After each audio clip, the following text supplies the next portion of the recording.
भारतवर्ष की इसी धरती पर चाणक्य ने घोषणा की थी कि जो राष्ट्र शास्त्र पढ़ना छोड़ देता है वो समाप्त हो जाता है।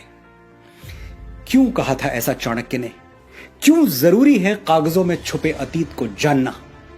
क्योंकि अतीत को जाने बिना भविष्य निर्माण की कोई संभावना है ही नहीं।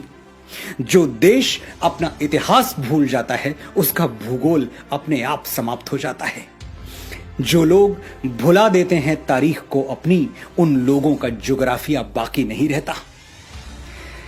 पिछली कई सदियों से हमने अपने इतिहास की जमीनें लावारिस छोड़ रखी हैं। हम न उन जमीनों की ओर देखते हैं, न वहां जाते हैं, न परवाह करते हैं कि हमारे बाप दादा की जमीनों में कौन सी फसल बोई जा रही है और वो फसल कौन बो रहा है, किस नीयत से बो रहा है या फिर किस बदनीयती से बो रहा है। कहीं ऐसा तो नहीं कि हमारी उपेक्षा कुछ शैतानी ताकतों के लिए मुंहमांगी मुराद बन गई और उन्होंने गौतम और नानक के इस जमीन में कलंक के बीज बो दिए। बिल्कुल यही हुआ है।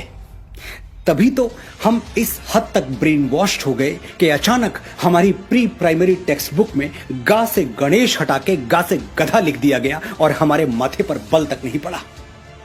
हमारे घर तक आने वाली सड़कों के नाम भी किसी अकबर, हुमायूं, जहांगीर जैसे ग्लोरीफाइड डकैत के नाम पर रख दिए गए और हम रिबन काटते हुए मौका परस्त नेताओं को देखकर तालियां बजाते रहे। अचानक नैरेटिव बदल दिया गया। आदर्श राज्य कैसा होता है? जैसा अकबर का था। अच्छा, तो राम राज्य क्या था? वो आदर्श नहीं था। और अकबर के राज में हजारों किसानों को जजिया न देने के लिए फांसी पर टांग दिया गया था। ये आदर्श राज्य में होता है? ये तो हमें ढोल बजा के बताया गया कि अकबर ने जजिया माफ कर दिया था, लेकिन माफी से पहले जजिया का खूनी इतिहास हमें कभी नहीं पढ़ाया गया। और उसी अकबर ने वापस गैर मुसलमानों पर जजिया लाद दिया था, यह भी नहीं पढ़ाया गया। चित्तौड़गढ़ में 30,000 सिविलियंस को जिहाद के नाम पर काट डालने वाला आदर्श राजा था। आगरे के किले के सामने मीना बाजार लगवाने वाला जिल्ले इलाही था। जिल्ले इलाही यानी खुदा की परछाई। ये कौन सा खुदा है जिसकी परछाई इतनी काली? हमें चीख चीख कर बताया गया कि मुगल अंग्रेजों की तरह लुटेरे नहीं थे। वो हिंदुस्तान की दौलत लेके कहीं 7 समंदर पार दूसरे मुल्क में नहीं गए, यहीं रह गए। ठीक है, तो मैं आपके घर पर अटैक करता हूं, कुछ लूट के अपने घर नहीं ले जाऊंगा, बल्कि आपके ही घर में कब्जा करके रह जाऊंगा और आपको, आपके परिवार को, जो कल तक उस घर के मालिक थे, अपना गुलाम बना के रखूंगा। आप मुझे हीरो मानेंगे? नहीं मानेंगे। तो मुगलों को हीरो क्यों मानते हैं और क्यों ऐसी कमजोर दलीलें देते हैं जिस पर हंसी आ जाए? एक और दलील है कि मुगलों की हुकूमत में 200 सालों तक कोई सिविल वॉर नहीं हुआ, इतनी शांतिप्रियता बनी रही। यह किसी ने नहीं बताया कि ग्वालियर के किले में मुगलों की तरफ उठने वाली आंखों में जलता हुआ सरिया घोंप दिया जाता था। तो बगावत की हिम्मत कौन करता? और ग्वालियर कोई अकेला किला नहीं है। मुगलों के शासन में ऐसे हजारों कंसंट्रेशन कैंप्स थे जो हिटलर के कैंप्स को शर्मिंदा कर दें। जिन आतताइयों ने तख्त को रिश्तों, नातों, मर्यादाओं और उसूलों के ऊपर रखा, हुकूमत के नशे में अपने बाप को काल कोठरी में ठूंस दिया, अपने ही भाइयों के गर्दनें उतार ली। अगर उनके राज में शांति बनी रही तो वो शांति ऐसी ही थी जैसे सद्दाम हुसैन ने इराक में बनाकर रखी थी या फिर किम जोंग टू ने नॉर्थ कोरिया में बनाकर रखी हुई है।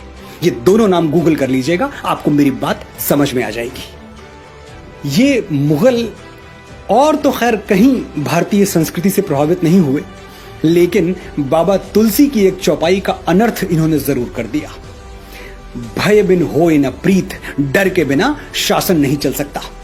बस ये भूल गए कि श्री राम ने किन परिस्थितियों में डर का सहारा लिया था।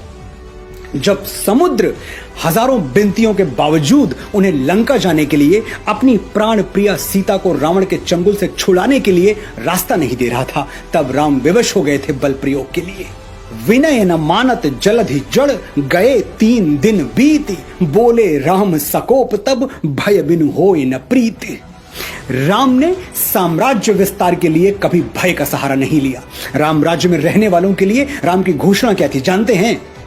राम राज्यवासी त्वम प्रोचरस्व ते सिरम, न्यायार्थम युद्धस्व सर्वेषु समम कर परिपालय दुर्बलम विधि धर्मम वरम प्रोचरस्व ते स्थिरम राम राज्यवासी त्वम। You live in Ram's kingdom. Hold your head high. Fight for justice. Treat all as equal. Protect the weak. Know that dharma is above all. Sir उठा के जियो, निर्भय होके जियो, ये राम राज्य है। ऐसे राज्य की तुलना अकबरी कुशासन से हंसी आती है। हम सदियों से इस बात पर खुश होते आ रहे हैं कि शेर शाह सूरी ने दुनिया की सबसे लंबी सड़क बनवा दी, लेकिन श्री राम ने समुद्र पर पानी पर पुल बना दिया। इसके लिए हम सैटेलाइट इमेजेस मांगते हैं, वरना विश्वास ही नहीं करेंगे। महाराणा प्रताप ने हल्दी घाटी का युद्ध हारा नहीं, यह सिद्ध करने में उस महान मेवाड़ी वीर की आत्मा को 450 साल लग गए। उस दिन हल्दी घाटी में वो राजपूत कुलद्रोही मान सिंह तो महाराणा को नहीं हरा पाया, लेकिन हमारे अविश्वास ने हरा दिया। और महाराणा कोई अकेले नहीं है। पता नहीं अपने कितने वीरों को हमने गुमनामी की अंधी सुरंग में एड़ियां रगड़ के मर जाने दिया, और उन जालिमों को झुक के सलाम बजाते रहे जिनके दुष्कर्मों से भारत मां आज भी खून के आंसू रो रही है। समय आ गया है कि हम अपने गिरेबान में झांक कर देखें। जयचंद के नाम पर हम थूकते हैं, लेकिन एक पल के लिए ठहर के सोचिए, कहीं जाने अनजाने हम भी अपनी संस्कृति और सभ्यता के जयचंद तो नहीं बन रहे, उससे छल तो नहीं कर रहे। मैं प्रेम के मीठे गीत लिखने वाला एक साधारण सा लेखक हूं। आज मेरी बातों में आपको क्रोध और कड़वाहट नजर आई होगी, लेकिन मैं इसके लिए क्षमा प्रार्थी नहीं हूं। मेरा ये क्रोध अगर करंट बनकर आपको नींद से जगा दे तो मैं इस क्रोध का आभारी रहूंगा। मुझे खुद जागने में कई बरस लग गए, आप इतना लंबा समय ना लें। मेरे अनुभवों से सीखें, सच्चे इतिहास के दबे हुए स्वर गुंजायमान करें, अपने बच्चों के लिए सही आदर्श, सही नायक छोड़ें, झूठे नायकों के मुखौटे उतार के फेंक दें, अपनी विरासत को माथे से लगाएं और इस धरती मां का ऋण चुकाएं जहां मैं और आप बीज बन के फूटे हैं और एक दिन राख बनकर समा जाएंगे। जय भारत, जय भारती।